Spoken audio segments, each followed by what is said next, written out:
Assalamualaikum warahmatullahi wabarakatuh. Innal hamdalillah nahmaduhu wa nasta'inuhu wa nastaghfiruh wa natubu ilayh wa na'udzu billahi min shururi anfusina wa min sayyiati a'malina. Man yahdihillahu fala mudilla lahu wa man yudlil fala hadiya lahu. Ashhadu an la ilaha illallah wahdahu la syarika lahu wa ashhadu anna Muhammadan 'abduhu wa rasuluh. Salawatullahi wa salamuhu alaihi nabiyina wa habibina Muhammad sallallahu alaihi wa ala alihi wa sahbihi wa sallam.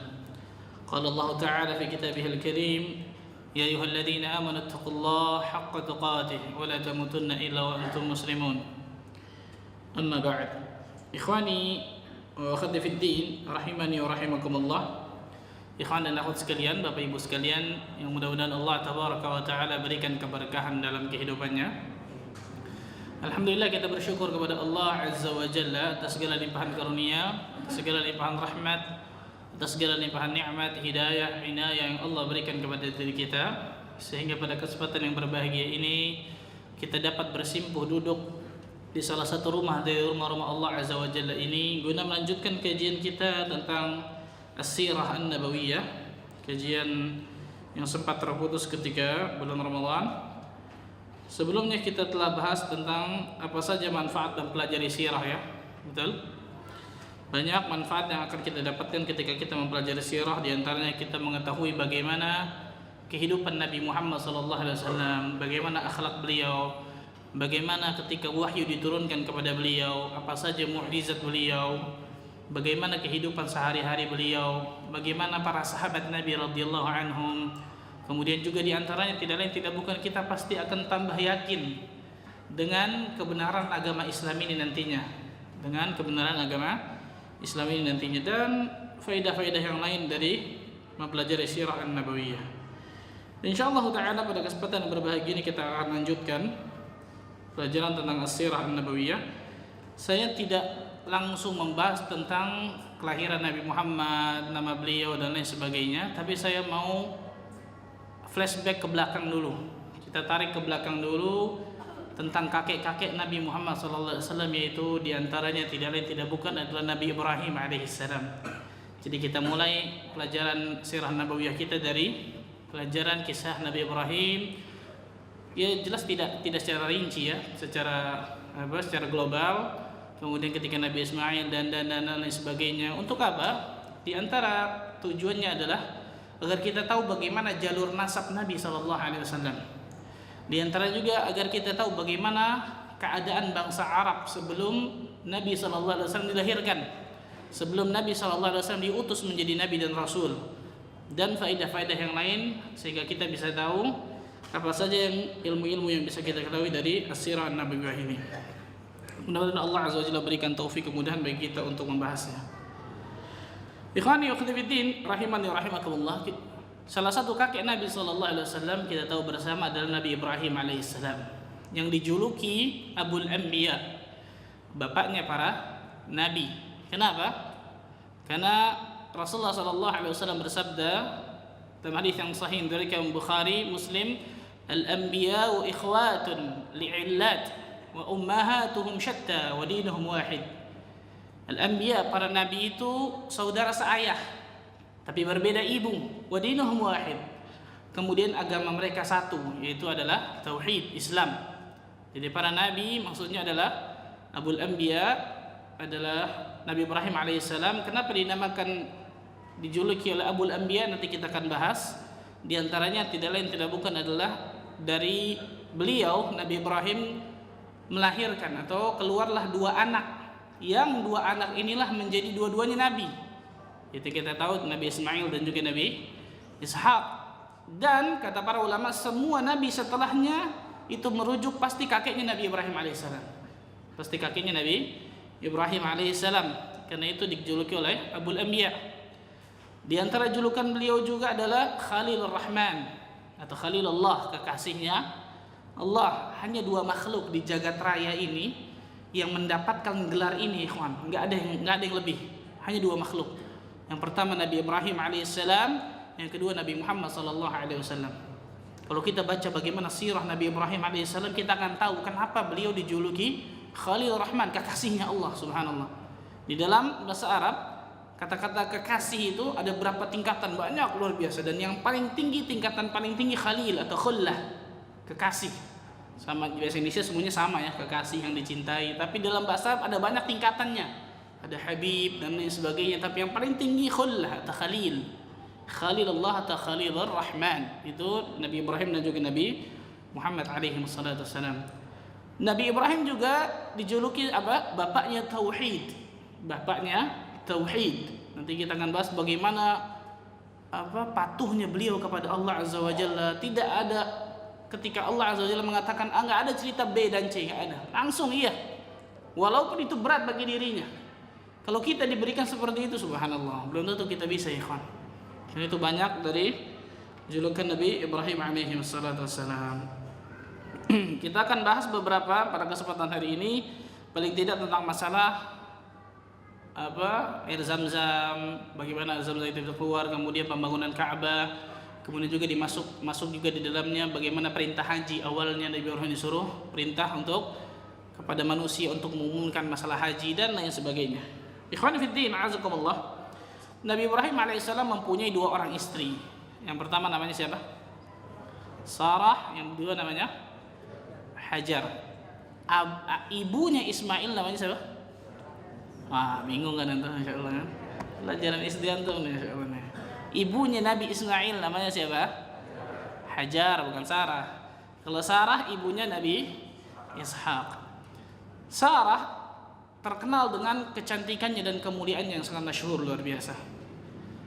Satu cerita ketika Nabi Ibrahim, Sahih Bukhari ini, ketika Nabi Ibrahim alaihissalam jalan ke daerah Mesir. Kemudian ketika sampai di daerah Mesir tersebut, raja pada daerah Mesir tersebut zalim, sering mengambil istri orang, yang cantik-cantik dan lain sebagainya. Ketika Nabi Ibrahim datang bersama Sarah, maka prajurit dari raja tersebut tahu bahwa ternyata ada wanita cantik datang ke negeri Mesir nih.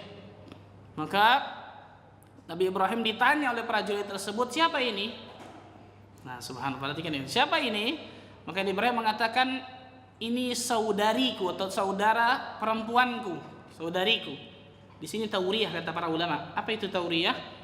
Menyebutkan sesuatu tapi maknanya bukan itu, atau menyebutkan sesuatu tapi maknanya agak jauh. Maksudnya saudari sesama muslim. Ketika itu Nabi Ibrahim mengatakan kepada Sarah, wahai Sarah, di dunia ini tidak ada yang beriman kepada Allah kecuali aku dan dirimu. Di dunia ini tidak ada yang beriman pada saat itu tuh. Tidak ada yang beriman kepada Allah kecuali aku dan dirimu.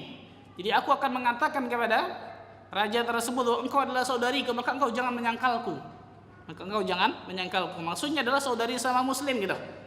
Saudari seiman dan lain sebagainya. Tapi Nabi Ibrahim dengan ketaatan yang sangat luar biasa menganggap ini perbuatan bohong.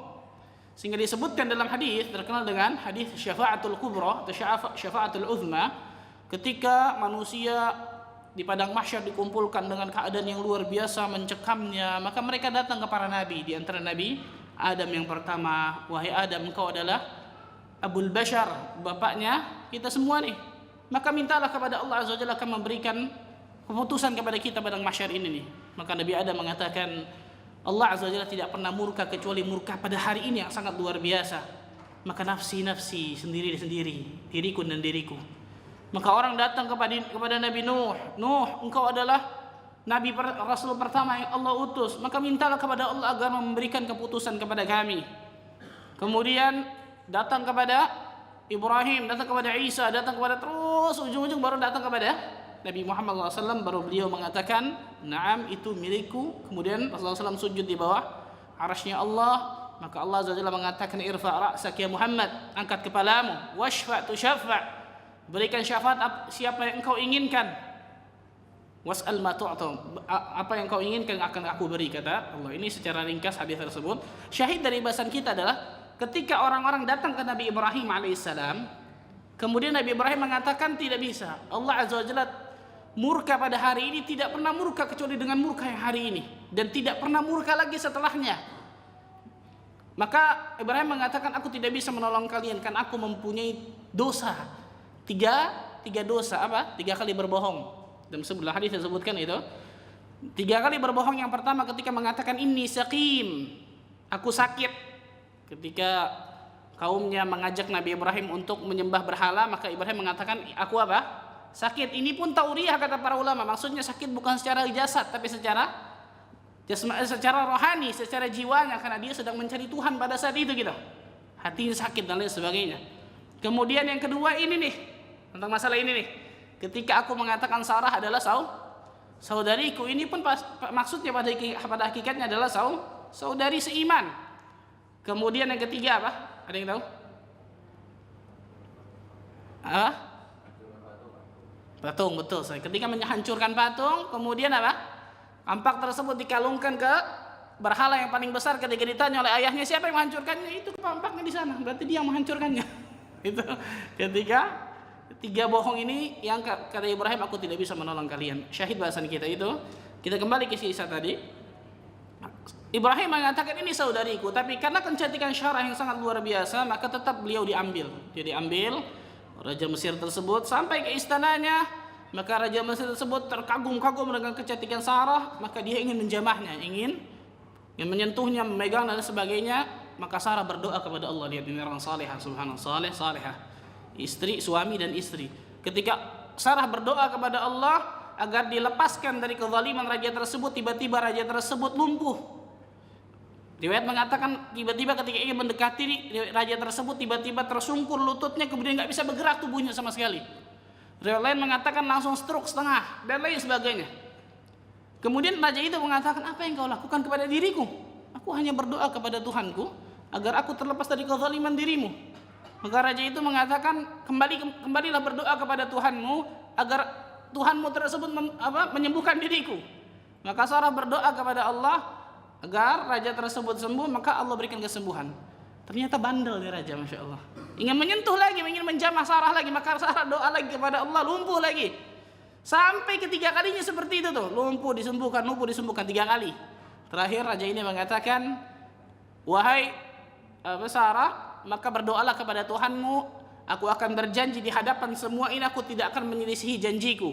Nah pada saat itu dikeluarkanlah seorang budak wanita kecil. Inilah Hajar. Inilah apa? Hajar. Jadi Hajar ini adalah budak wanita yang dihadiahkan dari Raja Mesir kepada Sarah, sehingga Sarah tersebut bebas dari kezaliman Raja Mesir tersebut. Kemudian Raja Mesir tersebut mengatakan, bawa keluar wanita ini kepada para juridnya, bawa keluar wanita ini nih. Sesungguhnya engkau bawa ini bukan manusia tapi syaitan. Tapi apa? Syaitan. Maka Sarah kembali kepada Ibrahim alaihissalam. Kemudian Ibrahim kembali ke negeri Irak. Ada beberapa riwayat mengatakan negeri Irak, ada beberapa riwayat mengatakan Palestina. Karena pada hakikatnya para nabi sebelum Nabi Muhammad SAW adalah diutus untuk kaumnya saja. Contohnya ini Nabi Ibrahim diutus kepada kaumnya saja, Irak, Babilonia, kemudian Syam, sekarang menjadi 4 negara, Palestina, Syria, Lebanon dan Yordan. 4 negara Syam, dan juga di daerah Mekah, itu daerah Nabi Ibrahim. Ada juga di satu zaman dengan beliau adalah Nabi Lut. Nabi Lut ini kata para ulama adalah keponakan Nabi Ibrahim. Yang paling pertama beriman kepada Nabi Ibrahim adalah Nabi Lut. Kemudian Allah Azza wa Jalla mengutusnya menjadi nabi, kemudian berdakwah di daerah Yordania, dekat Laut Mati, dekat Israel sana. Itu dakwahnya Nabi Lut di situ. Hanya kaumnya saja. Begitu juga Nabi Isa, Nabi Zakaria dan lain sebagainya diutus untuk kaumnya saja, berbeda dengan Nabi Muhammad sallallahu alaihi wasallam. Wa ma arsalnaka illa rahmatan lil alamin. Dan tidaklah aku mengutus dirimu ya Muhammad kecuali untuk rahmat seluruh alam. Rahmat seluruh alam, bahkan kepada jin dan manusia. Allah Azza wa Jalla mengutus Nabi Muhammad SAW. Jadi salah kalau orang-orang Nasrani kemudian mendakwahkan Nasrani kepada Indonesia ini, kawan. Harusnya kepada siapa? Bani Israel saja sana, nggak usah ke sini. Karena pada hakikatnya para nabi diutus kepada kaumnya saja, tidak ada kewajiban mendakwahkan kepada selain kaumnya kecuali Nabi Muhammad SAW. Ala kulli hal, Nabi Ibrahim kembali kepada negeri Irak atau Babilonia. Kemudian pada saat itu Sarah merasa sedih karena dalam riwayat dikatakan beliau seorang wanita yang mandul. Kemudian beliau sudah tua, Riwayat mengatakan 60 tahun, riwayat lain mengatakan 90 tahun dan belum mempunyai anak. Maka Sarah menghadiahkan Hajar kepada Ibrahim alaihissalam untuk dinikahkan supaya berniat nantinya bisa punya anak. Maka Hajar diberikan oleh Ibrahim dan nikah oleh Ibrahim. Subhanallah, qaddarallah, Allah takdirkan setahun setelah pernikahan maka lahirlah yang bernama Ismail. Maka lahirlah seorang putra yang bernama Ismail. Yang namanya manusia, subhanallah, fitrah manusia, ikhwan, ada kecemburuan pasti. Kecemburuan sosial, apalagi seorang wanita. Ketika dihadiahkan baru 1 tahun kemudian mempunyai anak dan lain sebagainya, maka Sarah pun berdoa kepada Allah agar Allah Azza wa Jalla memberikan dirinya karunia anak. Riwayat lain mengatakan Nabi Ibrahim yang berdoa kepada Allah melalui permintaan Sarah agar Allah berikan anak dan lain sebagainya. Maka nanti kita akan bahas tentang masalah apa? Insyaallah taala kita tahu bersama bagaimana Nabi Ibrahim ke Ka'bah meninggalkan dan lain sebagainya. Ikhwan fillah, azakumullah. Dari sini kita bisa ambil kesimpulan apa? Nabi Ibrahim ternyata bukan orang Arab asli ini. Kenapa? Karena beliau di daerah Irak, di daerah Babilonia. Orang Arab asli pada saat itu adalah hanya di negeri Yaman. Karena itu kata para ulama, Arab itu dibagi menjadi 2 atau 3. Pendapat mengatakan 2, pendapat mengatakan 3. Yang pertama Arab Ba'idah, Arab yang jauh. Maksudnya apa? Arab-Arab yang sudah punah, sudah hancur. Contoh seperti kaumnya Nabi Saleh, kaumnya Nabi Hud dan lain sebagainya yang sudah Allah hancurkan. Itu Arab Ba'idah yang tidak diketahui lagi tentang apa jejaknya dan lain sebagainya. Tidak diketahui secara banyak di situ. Kecuali yang Allah dan Rasulnya beritakan pada saat itu. Yang kedua Arab Aribah, Arab asli. Dan yang ketiga Arab Musta'ribah, Arab Musta'ribah yang campuran, bisa dikatakan Arab yang diarabkan. Karena pada hakikatnya orang Arab adalah orang yang ketika menikah dengan salah seorang Arab kemudian jaris-jaris keturunannya menjadi Arab. Atau yang kedua ketika dia berlisan atau berbahasa dengan lisanul Arabiyyun mubin, dengan lisan bahasa Arab. Makanya kita temukan daerah Afrika seperti apa? Mesir, kemudian Jazair, Maroko, Tunis, itu pada hakikatnya bukan orang Arab. Mesir orang Kipti kan? Kemudian Maroko, Tunis dan lain sebagainya itu orang barbar aslinya. Tapi karena berbahasa Arab kemudian dikatakan negeri Arab, wilayah Arab. Kita temukan juga apa? Sudan, Somal, Eritrea dan lain sebagainya itu bahasanya Arab. Maka dikatakan orang Arab. Ini subhanallah, orang Arab tapi nggak bisa bahasa Arab. Ini kacau nih, subhanallah. Tapi tidak bisa bahasa Arab. Walaupun garis keturunannya Arab, masya Allah, subhanallah. Tapi tidak bisa bahasa Arab. Lughah ini makanya penting, subhanallah, bahasa Arab ini. Ala kulli hal itu Arab, Aribah dan Musta'ribah yang ketiga. Ibrahim alaihissalam pada hakikatnya bukan seorang Arab karena pada saat itu Arab hanya berada di Yaman. Berada di Yaman. Dan pada saat itu keadaan negeri Yaman yang sangat makmur luar biasa terkenal dengan Saddul Ma'rib. Saddul Ma'rib, bendungan Ma'rib. Saat itu bendungan Ma'rib itu daerah di sebuah Yaman. Yang bendungan ini sangat luar biasa memakmurkan rakyat Yaman. Bahkan lihat dia mengatakan apa? Ketika seseorang berjalan 40 hari 40 malam di antara bendungan tersebut tidak akan kelaparan kalau nggak bawa apa-apa. Saking apa? Saking suburnya, masya Allah. Tapi karena kufur kepada Allah, Allah Azza wa Jalla hancurkan bendungan tersebut. Riwayat mengatakan Allah hanya mengirim para tikus untuk menghancurkan bendungan tersebut karena kufur kepada Allah Azza wa Jalla. Na'udzubillah. Ikhwan fillah, azakumullah. Maka kembali ke kisah tadi Ibrahim alaihissalam. Ketika Ibrahim meminta kepada Allah Azza wa Jalla agar diberikan anak melalui Sarah juga, maka Allah Azza wa Jalla memberikan kabar gembira kepada Ibrahim alaihissalam atas nantinya akan kelahiran Nabi Ishak, yaitu dari Sarah ini.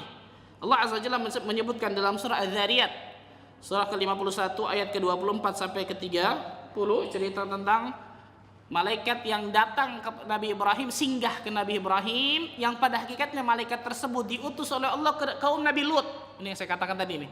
Satu zaman tapi berbeda kaum, berbeda mad'unya. Malaikat ini diutus ke kaum Nabi Lut untuk menghancurkan kaum Nabi Lut karena mereka berbuat apa? Homoseksual dan lain sebagainya. Sebelum ke sana mampir ke Ibrahim alaihissalam.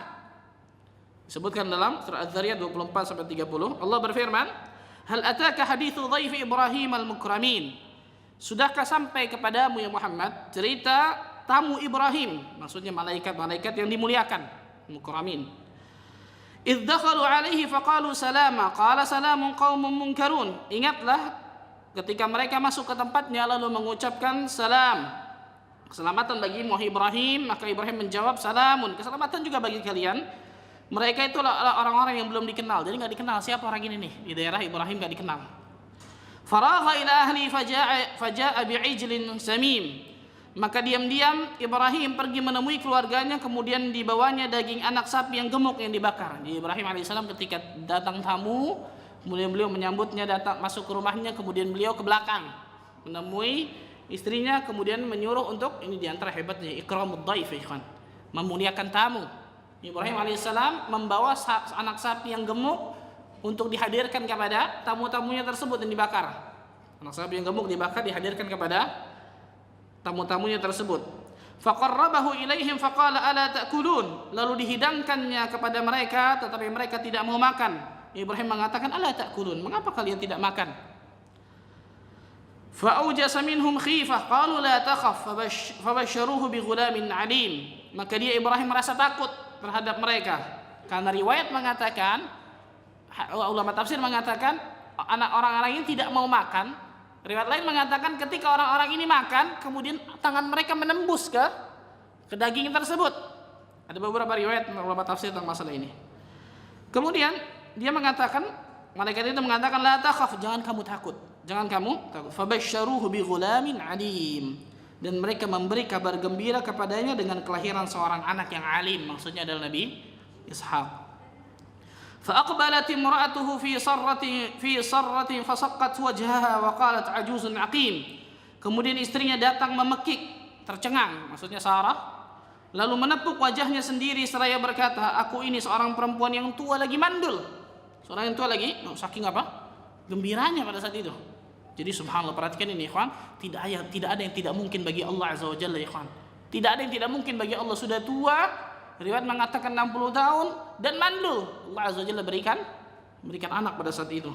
Bahkan kalau Allah mau, Allah bisa menjadikan seluruh wanita itu lahir tanpa suami sama sekali, kalau Allah mau. Qalu kadzalika qala rabbuk innahu huwal hakimul alim. Mereka berkata, demikianlah Tuhanmu berfirman, sungguh dialah yang maha bijaksana lagi maha mengetahui. Maka kemudian ketika berita ini datang, kemudian Sarah sangat senangnya dan lain sebagainya. Ini juga disebutkan dalam surah As-Saffat ayat ke-11. Wa basyarnahu bi Ishaqa nabiyyan minas salihin. Dan kami beri kabar gembira kepada engkau ya Ibrahim dengan kelahiran Ishaq, seorang nabi yang termasuk orang-orang saleh. Seorang nabi yang termasuk orang-orang saleh. Ini cerita tentang Nabi Ibrahim dan juga Sarah. Kita kembali kepada Nabi Ibrahim dan juga cerita Hajar. Riwayat mengatakan bahwa Sarah ini sangatlah cemburu luar biasa sebelum ada itu. Kemudian satu riwayat mengatakan Sarah ini sangat tidak suka kepada Hajar karena saking cemburunya luar biasa manusiawi. Maka Ibrahim alaihissalam membawa Sarah keluar dari tempat tersebut, keluar dari Irak. Dan Allah azza wajalla memerintahkan juga Nabi Ibrahim untuk menempatkan Hajar dan juga anaknya Ismail yang pada saat itu masih menyusu biwadin ghairi dhi zar'. Subhanallah, pada lembah wadin ghairi dhi zar'. Subhanallah, pada lembah yang sangat tandus kering. Dhi zar' itu berarti enggak ada apa-apa. Subhanallah, biwadin ghairi dhi zar' inda baitikal muharram, di sebelah rumahmu yang sangat mulia. Nah, ulama mengatakan di sini Ka'bah itu ada beberapa pendapat. Ka'bah itu kata para ulama sirah, sebelum Nabi Ibrahim membangunnya, pada hakikatnya sudah dibangun oleh Nabi Adam dan juga anaknya Nabi Syith. Ini riwayat mengatakan, walaupun riwayat ini dibantah oleh Al-Imam Ibnu Katsir rahimahullahu taala dalam kitabnya Al-Bidayah wan Nihayah. Beliau mengatakan tidak ada riwayat yang sahihah yang menunjukkan bahwa Ka'bah ini pernah dibangun sebelum Nabi Ibrahim. Ini masalah sirah seperti ini, ikhwan. Kita enggak ada masalah tentang masalah ini. Di antara dalilnya ini nih, inda baitikal muharram, di sebelah rumahmu yang sangat mulia. Ini dalil yang digunakan oleh para ulama sirah menunjukkan bahwa sebelum dibangunnya oleh Nabi Ibrahim Baitullah tersebut, Ka'bah tersebut, pada hakikatnya sudah dibangun sebelumnya. Ada ulama yang mengatakan bahwa telah dibangun oleh malaikat, ada ulama mengatakan telah dibangun oleh Nabi Adam dan lain sebagainya. Ala kulli hal. Maka ketika itu Nabi Ibrahim diperintahkan oleh Allah Azza wa Jalla untuk menempuh perjalanan ke Makkah, kemudian meninggalkan dua orang yang sangat dia cintai, yaitu anak dan istrinya, di lembah yang tidak ada apa-apa, wadin. Makanya kalau kita di Makkah, kalau ada hujan sebentar saja pasti apa? Banjir, karena wadin di situ, lembah. Numpuk di situ, menumpuk di Ka'bah, subhanallah. Yang Ka'bah, kata Rasulullah SAW, ketika ditarik garis lurus ke atas langit, maka sesuai dengan ada di langit-langit ketujuh, itu Baitul Ma'mur, tempat salatnya para malaikat, tempat beribadahnya para malaikat, Baitul Ma'mur. Yang ketika Rasulullah SAW Mi'raj ke langit, melihat Nabi Ibrahim sedang menyandarkan badannya di Baitul Ma'mur, kata Rasulullah apa? 70.000 malaikat masuk ke dalamnya, kemudian kembali, nggak pernah lagi masuk ke dalam situ. Maksudnya beda-beda setiap hari. Kita bisa lihat bagaimana besarnya Baitul Ma'mur dan juga bagaimana banyaknya para malaikat Allah Tabaraka wa Ta'ala. Ketika ditinggalkan, maka Ibrahim alaihissalam meninggalkan, menyuruh turun dari untanya Sarah dan juga anaknya yang sedang menyusu. Kemudian Ibrahim tahu-tahu jalan. Maka Hajar bingung, ya Ibrahim, mau kemana engkau? Apakah engkau akan meninggalkan diriku di tempat yang nggak ada apa-apa ini? Orang nggak ada, pepohonan nggak ada, subhanallah, nggak ada sama sekali. Wadin ghairi dzi zar', lembah yang sangat tandus luar biasa. Maka Ibrahim tetap jalan, terus dipanggil oleh Hajar, terus dipanggil. Baru Hajar paham di situ. Maka Hajar mengatakan, lihat, perhatikan iman yang sangat luar biasa bagi orang yang saleh dan salihah. Hajar mengatakan, bertanya kepada Ibrahim, Allahu amaraka bihadza? Apakah Allah Azza wa Jalla yang menyuruhmu perbuatan ini, Ibrahim? Maka Muriad mengatakan Ibrahim hanya mengangguk sambil menangis. Yang lain mengatakan benar. Ibrahim mengatakan benar sambil tidak menengok, tetap jalan. Benar, kata Ibrahim, sambil jalan. Apa kata Hajar alaihissalam? Beliau mengatakan, idzan lan yudayyi'ana. Luar biasa bagaimana keimanan seorang istri yang luar biasa nih. Kalau begitu, kata Sarah, Allah Azza wa Jalla nggak mungkin pernah menyia-nyiakan kami. Maka Ibrahim jalan. Ketika jalan jauh sampai tidak terlihat lagi ke belakang, maka Ibrahim berbalik kemudian menengadahkan tangannya ke langit, berdoa kepada Allah dalam surah Ibrahim ini, ayat ke-37. Surah ke-14 ayat ke-37. Rabbana inni askantu min dzurriyyati biwadin ghairi dzi zar'in 'inda baitikal muharram. Rabbana liyuqimus shalah faj'al af'idatan minan nasi tahwi ilaihim warzuqhum minats thamarati la'allahum yashkurun. Ya Allah, ya Tuhan kami, sesungguhnya aku telah menempatkan sebagian keturunanku, menaruh atau meninggalkan sebagian keturunanku di lembah yang tidak mempunyai tanam-tanaman di dekat rumah Engkau, Baitullah yang dihormati. Ya Tuhan, ya Allah, ya Tuhan kami, yang demikian itu agar mereka melaksanakan salat, maka jadikanlah hati sebagian manusia cenderung kepada mereka, dan berilah mereka rezeki dari buah-buahan yang mudah-mudahan mereka bersyukur. Perhatikan ini beberapa doa Nabi Ibrahim ya. Yang pertama tadi apa doanya? Yang pertama apa? Agar mereka melaksanakan apa? Salat, menjadi orang saleh maksudnya. Maka jadikanlah yang kedua, jadikanlah hati sebagian manusia cenderung kepada mereka. Maksudnya apa? Supaya manusia-manusia lain bisa tinggal di situ, supaya enggak berdua aja di situ. Kemudian apa? Berilah mereka rezeki dari buah-buahan, subhanallah. Makanya kalau antum lihat ke Mekah, ya kan, buah apa aja ada insyaallah. Di antara doa Nabi Ibrahim ini. Maka singkat cerita, pada saat itu Hajar ditinggalkan oleh Nabi Ibrahim. Cerita insyaallah ma'ruf kita tahu bersama. Maka dari sinilah proses ini, hikmah ikhwan, hikmah imaniyah. Di mana ada perintah Allah, di situ pasti ada hikmah yang mendalam. Ketika Hajar diberikan hanya sedikit makanan dan sedikit air minum, karena panas yang sangat luar biasa, maka air minumnya habis dan lain sebagainya. Maka Hajar mencari orang yang bisa membantunya atau mencari air minum. Maka naiklah dirinya ke Bukit Safa. Nah, ini yang dikenal dengan Nabi ketika kita umrah atau haji, namanya apa? Sa'i. Naik ke Bukit Safa, dan Bukit Safa bukan seperti sekarang udah di keramik ya ikhwan, beda. Naik luar biasa tinggi itu tadinya. Tinggi, kemudian dia melihat, menyingsingkan apa? Baju bawahnya, kemudian melihat apakah ada orang. Maka beliau turun, kemudian berjalan ke Bukit Marwah terus sampai 7 kali. Mencari apa? Mencari orang atau mencari air paling tidak yang bisa menghidupkan dirinya. Disinilah Allah Azza wa Jalla memberikan pertolongannya. Malaikat Jibril datang mengepakkan sayapnya ke tanah, kemudian keluarlah mata air Zam-Zam. Ini di sini kisah Zam-Zam ini, kawan. Keluarlah mata air Zam-Zam. Riwayat lain mengatakan air Zam-Zam keluar dari hentakan kaki dari Nabi Ismail pada saat itu. Walaupun yang lebih rajih mengatakan atau sepakan atau dihempas oleh sayap malaikat Jibril, maka keluarlah Zam-Zam tersebut memancar. Maka Hajar ketika melihat itu datang kepada Ismail, karena beliau jauh ya kawan. Antum kalau sa'i capek nggak ya kawan? Coba tuh lihat, capek, paling capek umroh sa'i itu, subhanallah. Tawaf nggak ada capek, biasa. Tapi kalau sa'i capek. Ketika selesai di Marwah, kemudian apa? Dia datang ke Nabi Ismail, ternyata air memancar dan lain sebagainya. Riwayat lain mengatakan Hajar mendengar suara seseorang, tapi dia nggak tahu. Maka Hajar mengatakan, siapa engkau? Apa yang kau lakukan di sini? Bisakah engkau membantu diriku? Pada hakikatnya itu adalah malaikat Jibril. Kemudian mengepakkan sayapnya, keluarlah Zam-Zam pada saat itu.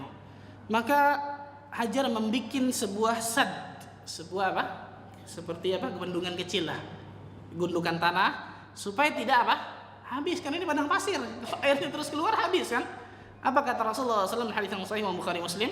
Semoga Allah Azza wa Jalla merahmati ibunda Ismail. Seandainya dirinya tidak membendung air Zam-Zam tersebut, maka Zam-Zam tersebut akan menjadi lautan yang luas, luar biasa, kata Rasulullah SAW.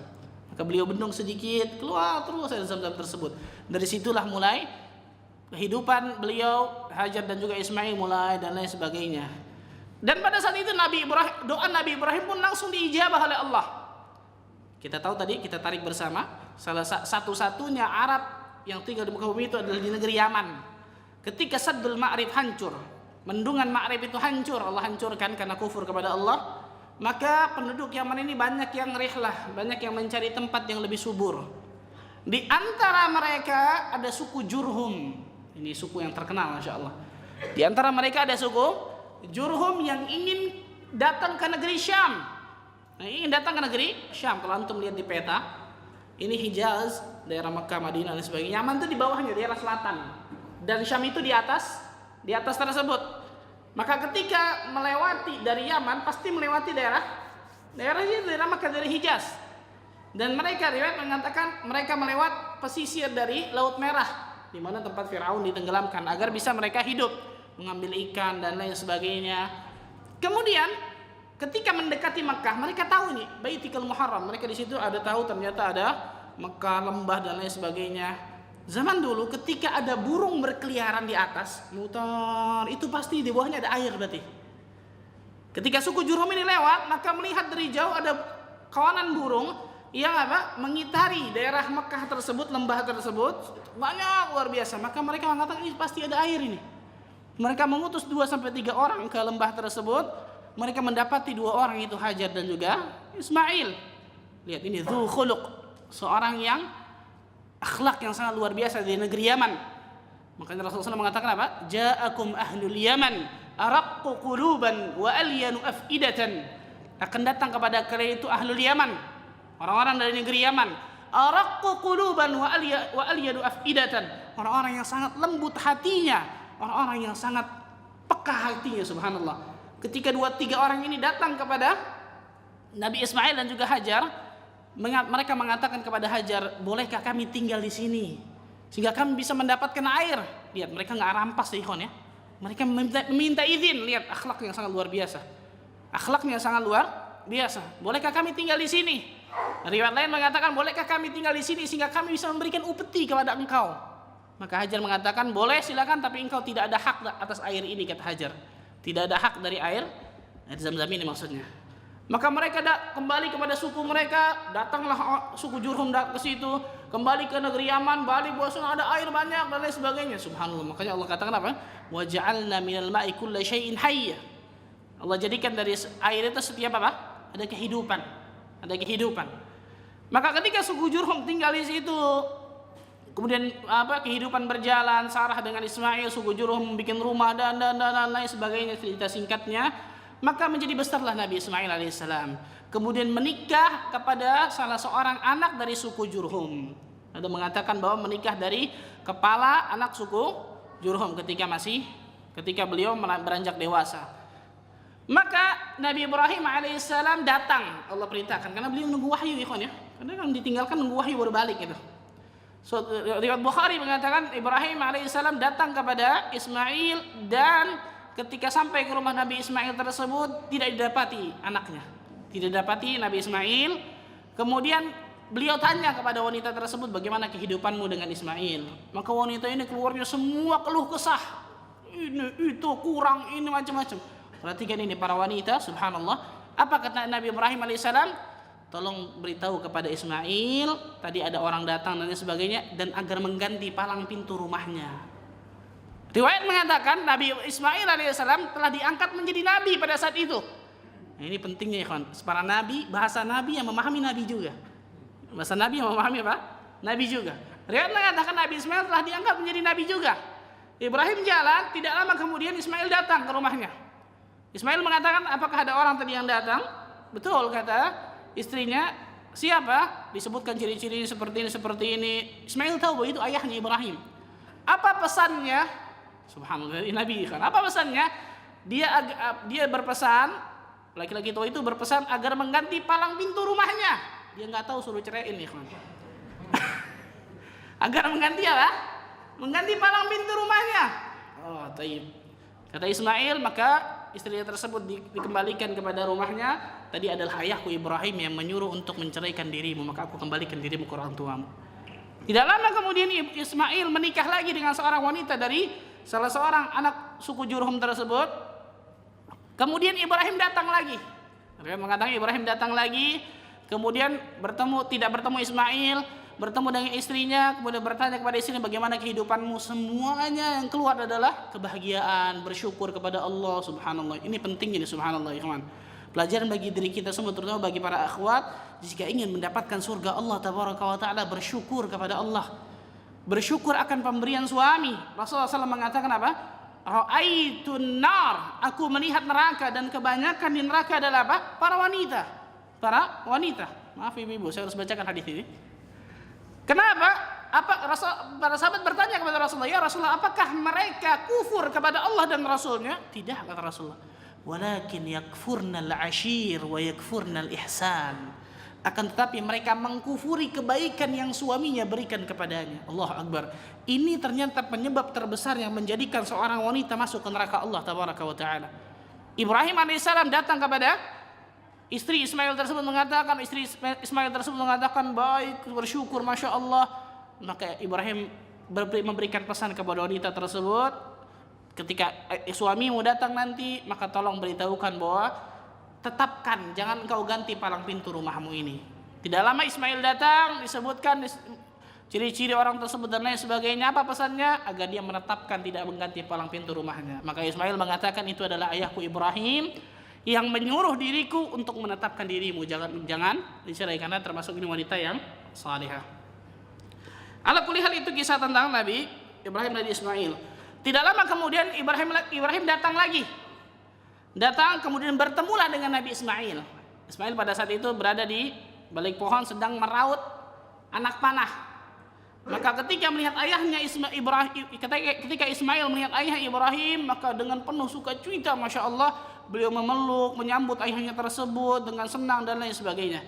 Maka Ibrahim mengatakan, maukah engkau membantu diriku wahai Ismail? Maukah engkau membantu diriku wahai Ismail? Lihat anak yang saleh, masya Allah. Tidak pernah ketemu ketika ayahnya kemudian meminta bantuan. Maka Ismail mengatakan, aku akan membantumu wahai ayahku. Allah Azza wa Jalla, kata Ibrahim, Allah Azza wa Jalla memerintahkan diriku untuk membangun Ka'bah. Allah berfirman dalam surah apa? Al-Baqarah, surah kedua ayat ke-127. Ya, 127. Allah berfirman, wa idh yarfa'u Ibrahimul qawa'ida minal baiti wa Ismail Rabbana taqabbal minna innaka antas samiul alim. Dan ingatlah ketika Nabi Ibrahim diperintahkan untuk mendirikan dasar-dasar Ka'bah, bangun Ka'bah maksudnya, bersama Nabi Ismail. Seraya mereka berdoa kepada Allah, ya Allah, ya Tuhan kami, sesungguhnya Engkau Maha mendengar, terimalah amal ibadah kami, sesungguhnya Engkau Maha mendengar lagi Maha mengetahui. Maka Ismail dan juga Ibrahim saling membantu untuk mendirikan Ka'bah. Riwayat mengatakan hanya 2 orang ini saja yang membangun Ka'bah pada saat itu, tidak ada orang lain yang membantunya. Riwayat mengatakan seperti itu. Kemudian ketika sudah selesai, maka Ibrahim meminta kepada Ismail untuk membawakan batu agar bisa melihat apakah sudah bagus, sudah sejajar. Maka Ibrahim berdiri di atas batu tersebut. Itulah yang dikenal dengan maqam Ibrahim. Itu yang dikenal dengan apa? Maqam Ibrahim. Tempat maqam itu bukan makam, ikhwan. Maqam itu pakai qa. Tempat berdirinya Nabi Ibrahim ketika melihat Ka'bah. Subhanallah. Karena keikhlasan, ketulusan Nabi Ibrahim alaihissalam, Allah azza wa jalla kekalkan sampai sekarang maqam Ibrahim tersebut. Dan di antara syariat dalam Islam, ketika seseorang ingin umrah dan haji, harus sholat di belakang maqam Ibrahim setelah selesai tawaf di Baitullah. Lihat bagaimana keikhlasannya sampai Allah kekalkan. Subhanallah.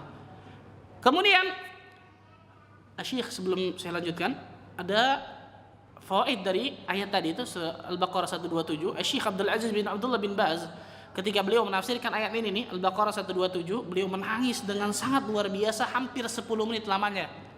Sampai terisak-isak tangis beliau. Beliau mengatakan, ta'ammalu ya ikhwan hadhil ayah. Coba renungi baik-baik ayat ini nih, Al-Baqarah 127. Apa itu? Dalam ayat ini ada 4 kekhususan. Dalam ayat ini ada 4 kekhususan. Yang pertama, amrun khas, perintah yang khusus langsung dari Allah. Yang kedua, wa amalun khas, amal perbuatannya khusus. Apa itu? Membangun Ka'bah. Yang ketiga, ila abdin khas, kepada hamba-hamba Allah yang khusus, Ibrahim dan Ismail alaihi wassalam. Yang keempat, fi makanin khas, di tempat yang khusus, di Makkah Al-Mukarramah. Perhatikan ya, 4 kekhususan. Perintah yang khusus langsung dari Allah, amal perbuatannya khusus, membangun Ka'bah, kepada hamba-hamba Allah yang khusus, Nabi Ibrahim dan Nabi Ismail alaihi wassalam, di tempat yang khusus di Makkah Al-Mukarramah. Tapi ketika selesai mereka bangun Ka'bah, mereka masih takut kepada Allah, amal soleh mereka ditolak, sehingga mereka doa kepada Allah, Rabbana taqabbal minna innaka antas samiul alim. Kata Syekh bin Baz, bagaimana dengan kita? Amal perbuatan kita nggak ada yang khusus. Perintah kita bukan perintah yang khusus yang Allah berikan langsung kepada kita. Kita pun bukan termasuk hamba Allah yang khusus seperti para nabi. Dan kita beribadah bukan di tempat yang khusus seperti Makkah dan Madinah. Tapi ketika selesai beramal saleh, tenang, Allah terima sudah. Yang lebih parah adalah ketika apa? Selesai beramal saleh, ujub, timbul bangga diri, bangga kepada kelebihannya. Yang lebih parah lagi, kibar, sombong, meremehkan orang lain. A'udzubillah min dzalik. Kita tidak tahu secara pasti, ikhwan, apakah amal saleh yang kita lakukan diterima atau ditolak oleh Allah tabaraka wa taala. Inilah yang menjadikan Syekh Abdul Aziz bin Abdullah bin Baz sampai 10 menit lamanya menangis sampai terisak-isak lamanya. Ini faedah dari ayat ini nih. Ikhwani wa akhwati fiddin, rahimani wa rahimakumullah. Kita kembali ke tadi, ikhwan. Ketika selesai membangun Ka'bah, baru sebentar, berarti kan baru ketemu sebentar sama Ismail, ikhwan ya. Maka turunlah perintah Allah yang lain. Apa itu? Yang kita tahu bersama. Allah azza wa jalla memerintahkan untuk menyembelih anaknya ya. Menyembelih anaknya Nabi Ibrahim, itu Nabi Ismail. Ini yang saya katakan kenapa Nabi Ibrahim alaihissalam terkenal dengan Khalilur Rahman, kekasihnya Allah. Setiap ada perintah nggak ada cerita, sudah sami'na wa ata'na, selesai. Sami'na wa ata'na, tanpa nanya, tanpa ada keberatan dalam hati mereka. Maka Ibrahim datang kepada Ismail mengatakan yang kita tahu dalam surah As-Saffat ayat ke-102 sampai 111, surah ke-37 ya, Saffat ayat ke-102 sampai 111. Bayangkan ini sudah nggak ketemu lama, baru sebentar disuruh apa? Menyembelih. Kalau antum nggak pernah ketemu ayah antum, ketika ketemu suruh nyembelih antum, kira-kira ngapain tuh? Hah? Nggak pernah ketemu mau nyembelih anak? Ente yang ada sembelih. Tapi apa kata Nabi Ismail? Kita dengar nanti, subhanallah. Allah berfirman dalam surah As-Saffat ayat ke-102 dan 111. Falamma balagha ma'ahu as-sa'ya qala ya bunayya inni ara fil manam anni adhbahuka fanzur madza tara. Qala ya abati fa'al ma tu'mar. Allahu akbar. Satajiduni insyaallah minas sabirin. Maka ketika anak itu sampai pada umur sanggup berusaha bersamanya, sampai ketika umurnya dewasa maksudnya, Ibrahim berkata kepada anaknya, wahai anakku, sesungguhnya aku bermimpi bahwa aku menyembelihmu. Lihat perintahnya berarti dari mana? Mimpi. Perintahnya dari mimpi. Dan hadis sahih mengatakan apa? Mimpinya para nabi itu wahyu. Mimpinya para nabi itu adalah apa? Wahyu. Jadi bukan kemudian antum mimpi nyembelih anak antum untuk menyembelih, jangan, insyaallah. Mimpinya para nabi itu adalah wahai anakku, kata Ibrahim alaihissalam, sesungguhnya aku bermimpi bahwa aku menyembelih dirimu. Maka pikirkanlah bagaimana pendapatmu. Jadi Ibrahim bertanya kepada anaknya, lihat anak yang saleh. Suami yang saleh, istri yang saleh melahirkan anak yang saleh. Perhatikan ini, ikhwan. Suami saleh, wanita yang salehah, istri yang salehah melahirkan anak yang saleh dan salehah. Ini lihat, apa kata Ismail alaihissalam? Qala ya abati fa'al ma tu'mar. Allahu akbar. Wahai ayahku, lakukanlah apa yang diperintahkan Allah kepadamu, lakukan. Satajiduni insyaallah minas sabirin. Insyaallah engkau akan mendapati termasuk orang-orang yang sabar. Fadhal, silakan adzan dulu, mungkin kita lanjutkan sedikit nanti setelah itu. Kita teruskan sebentar ya kawan, kemudian kita lanjutkan salat Isya berjamaah. Dalam surah As-Saffat ayat ke-102 sampai 111, tadi 102, sekarang 113-nya, 103-nya. Falamma aslama wa tallahu lil jabin. Maka ketika keduanya telah berserah diri dan Ibrahim membaringkan anaknya atas pelipisnya, jadi sudah siap untuk disembelih. Wa nadainahu ayya Ibrahim. Lalu kami panggil dia, wahai Ibrahim. Qad saddaqta ar-ru'ya inna kadzalika najzil muhsinin. Sungguh engkau telah membenarkan mimpi itu wahai Ibrahim. Sungguh demikianlah kami memberi balasan kepada orang-orang yang berbuat baik. Inna hadza lahuwal bala'ul mubin. Sesungguhnya ini adalah benar-benar suatu ujian yang nyata bagi engkau. Wa fadainahu bidzibhin 'adzim, dan kami tebus anak itu dengan seekor sembelihan yang besar. Riwayat mengatakan bahwa Allah menggantinya dengan seekor kambing kibas yang besar yang berwarna putih dan bercampur hitam. Wa tarakna 'alaihi fil akhirin, dan kami abadikan untuk Ibrahim pujian di kalangan orang-orang yang datang kemudian. Salamun ala Ibrahim, salam kesejahteraan bagi Ibrahim, keselamatan. Kadzalika najzil muhsinin, demikianlah kami berikan balasan kepada orang-orang yang berbuat baik. Innahu min ibadinal mu'minin, sesungguhnya dia termasuk hamba-hamba kami yang mukmin, beriman kepada kami, kata Allah azza wa jalla.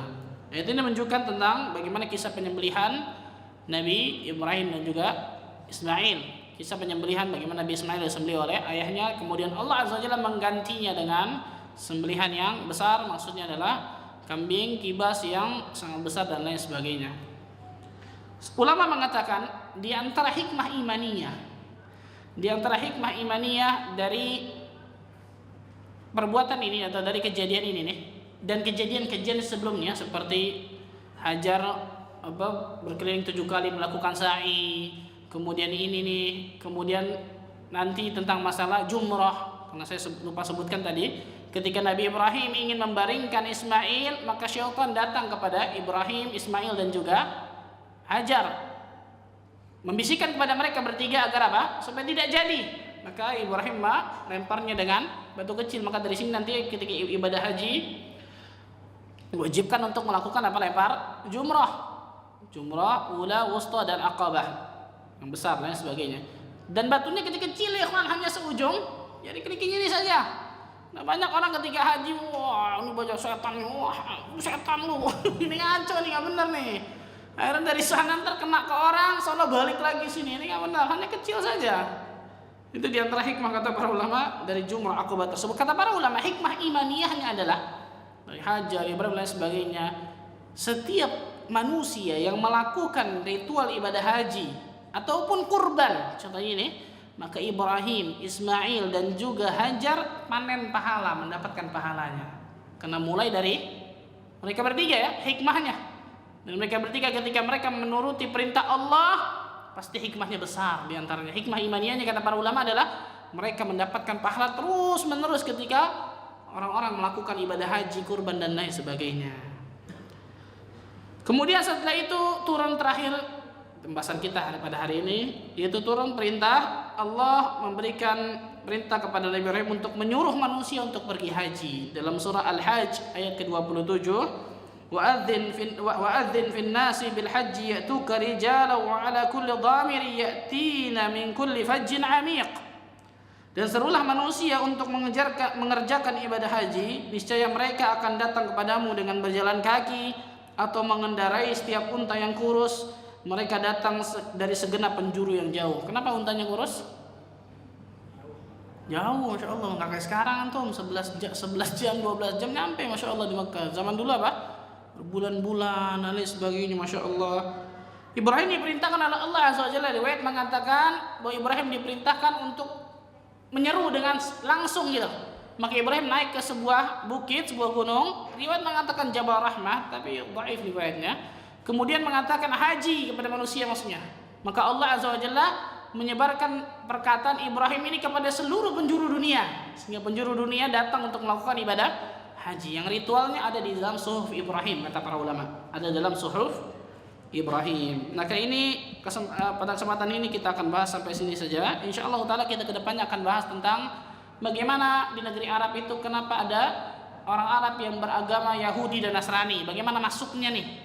Bagaimana masuknya dua agama ini, Yahudi dan Nasrani, ke dalam Jazirah Arab. Kita akan bahas juga nanti ketika Abrah dan pasukannya ketika ingin menghancurkan Ka'bah, apa sebabnya dan bagaimana ceritanya, tentang negeri Yaman, Fars, Romawi dan lain sebagainya, sehingga nanti kita bisa rentetannya bisa baru masuk kepada sirah an-nabawiyah Nabi sallallahu alaihi wasallam. Mudah-mudahan sedikitnya bermanfaat bagi diri saya dan antum sekalian, dan mudah-mudahan kita termasuk golongan hamba-hamba Allah yang Allah berikan kemudahan untuk bisa memahami agama ini, dan Allah selalu berikan kenikmatan dan juga hidayah sehingga Allah Azza wa Jalla bisa wafatkan kita dalam keadaan husnul khatimah. Sebagaimana Allah Azza wa Jalla kumpulkan kita di tempat ini, mudah-mudahan juga Allah bisa kumpulkan kita nanti di surga firdausnya tanpa hisab dan tanpa adab.